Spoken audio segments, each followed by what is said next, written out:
Hello fellows, my name is Denise and I want to explain the idea or concept of this Nordic Viking tattoo design I just did like this past few days. So it's a long time since I don't speak English, so my English may be a bit rusty. I hope you can understand me. Well, the idea or concept of this whole tattoo design is to go back to balance. It's balance, equilibrium, and to come back to your center, which is you yourself, your real authentic self.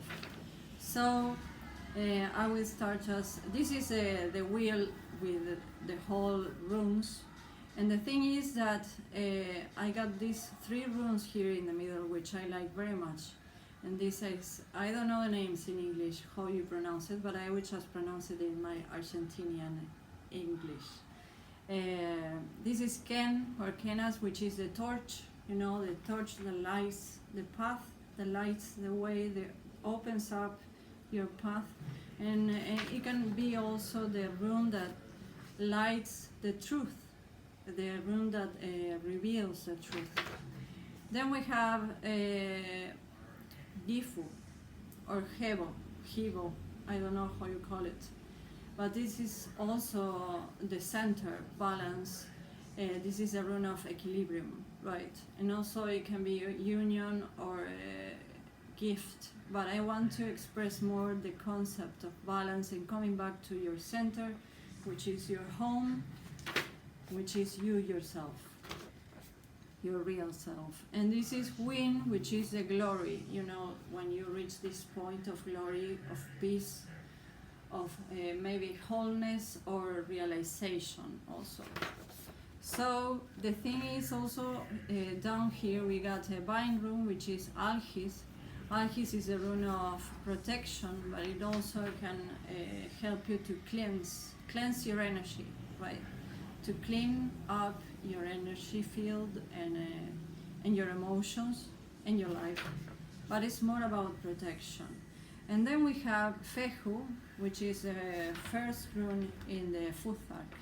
So this rune Fehu is about abundance, money, prosperity, and fertility also. But the thing is, like the idea concept of this whole thing is you need to go back to your center, you need to go back to your peace and your equilibrium in order to enjoy life and in order to have this glory, which is peace. Because without peace you can't enjoy life, without peace you can't enjoy your abundance, because you may have abundance which is very personal to you, right? Which what is abundance for you may be not abundance for me. So but the thing is, without peace and inner balance, one can't enjoy real abundance, because it's more like a facade. So the thing is also the importance of protecting your energy, because here we have a huge rune of protection. And the thing is, when you, for example, are living in a very stressful situation, or you are under stress, when you are when you are in this survival mode, which is very stressful, you can't really enjoy life. You can't really enjoy yourself, or you can't even be who you really are, because it's like you start to be out of yourself. So in order to go back to yourself, go back to your center, you need to, which is a real deep inner work, because it's just a personal work. You also need to protect your energy, because here we go to this symbol here, which is a solar cross, or the solar wheel, or the cross, Udin's cross, also known as Udin cross. But now I want to talk about the sun. For me, the sun represents vitality, energy. Without energy and without vitality and without health, you can't do the things you want to do. You can't sustain the things you want to sustain. For example, it may be in your family. You can't sustain your family. You can't sustain your relationships. You can't be who you truly are. You can't go on your projects and ideas and your hobbies and create. If you're an artist, without balance you can't create. You can also alchemize, right? Because if you, for example, if you're an artist, I'm a tattoo artist, you can use these bad moments or stormy moments in order to channel that into your art and create and alchemize it into art. That's very helpful. A lot of people do that. But the thing is that to enjoy really and to create from other space, you need to be in balance. You need to be in your center. You need to be at peace with yourself. And the thing is, here we go to this raven, which is alone. Because I want to emphasize the idea that this is a personal work. This is a solitary work, which you do in solitude. Solitude is not something bad. Actually, solitude is a place in which you are with yourself. And the thing is that many people avoid being in solitude because they can't stand themselves. Maybe they can't stand their own emotions.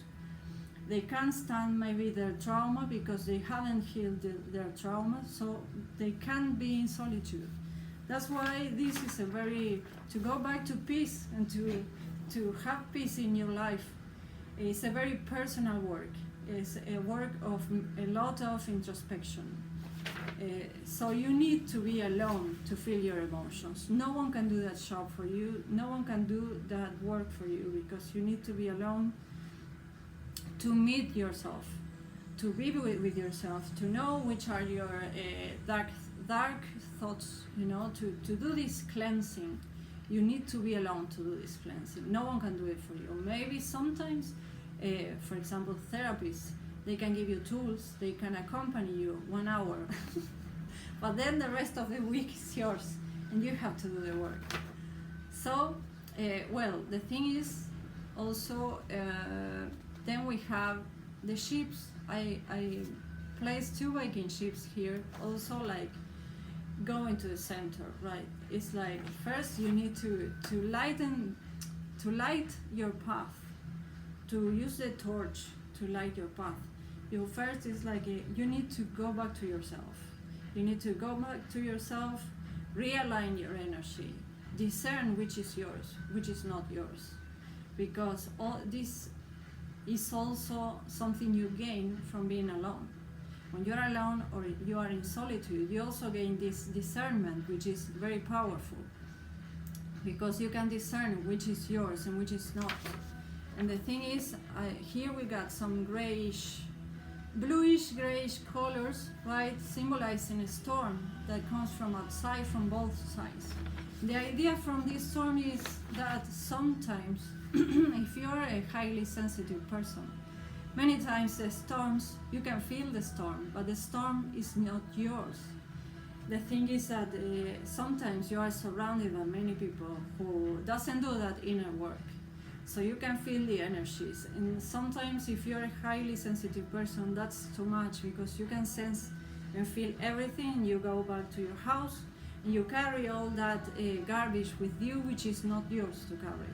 So there it comes to go back to your balance, to do this cleaning, to this inner cleaning, cleansing of your energy, emotions, and discernment. Apply discernment, which is yours and which is not yours. Because many times the storms is just surrounding you, is not yours. Because if you're a person that does inner work and takes time in cleaning your energy and is very responsible, right? Because doing this inner work is about also being a responsible person, because it's your job to manage yourself, actually. So you have to know and protect yourself. Also, here comes again alchis. If you realize that all this storm is not yours to carry, it's your job to protect yourself and defend yourself and place distance and walk away from whatever you're facing that is not yours, and it's actually affecting your life and your mood and your self-esteem and the way you see yourself.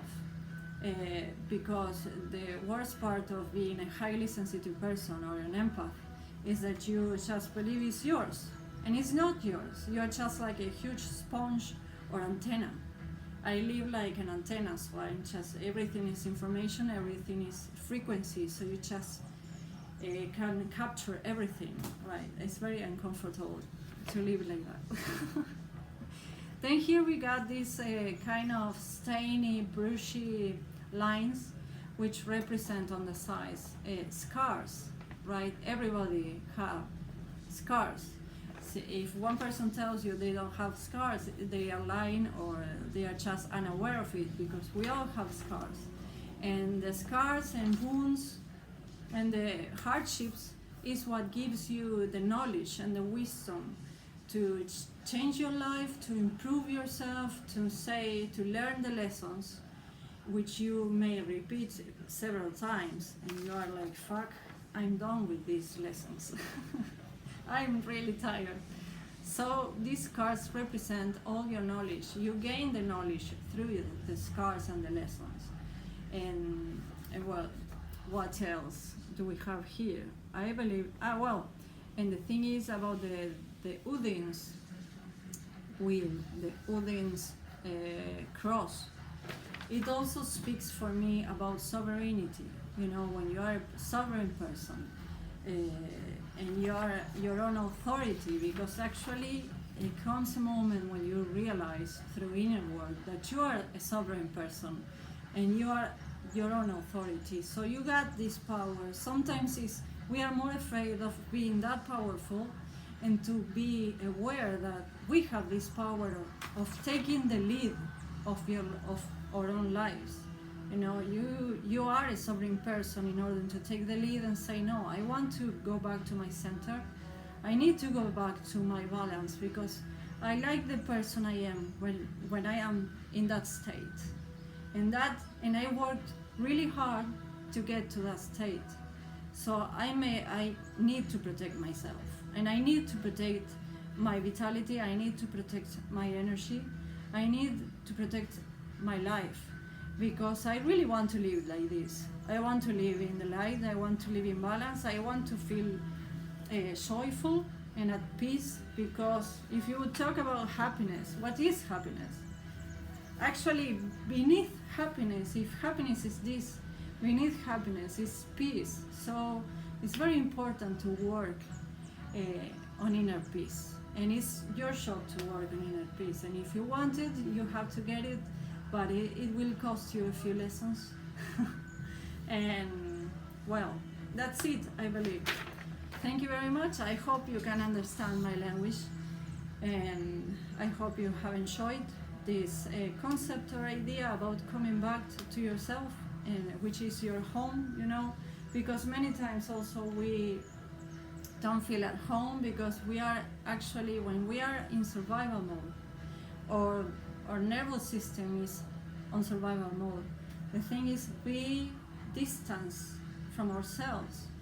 We are very far away from ourselves, from who we truly are. So that's why it's very important to go back to yourself, because it's nice there. It's cozy. So, well, thank you very much, and see you next time.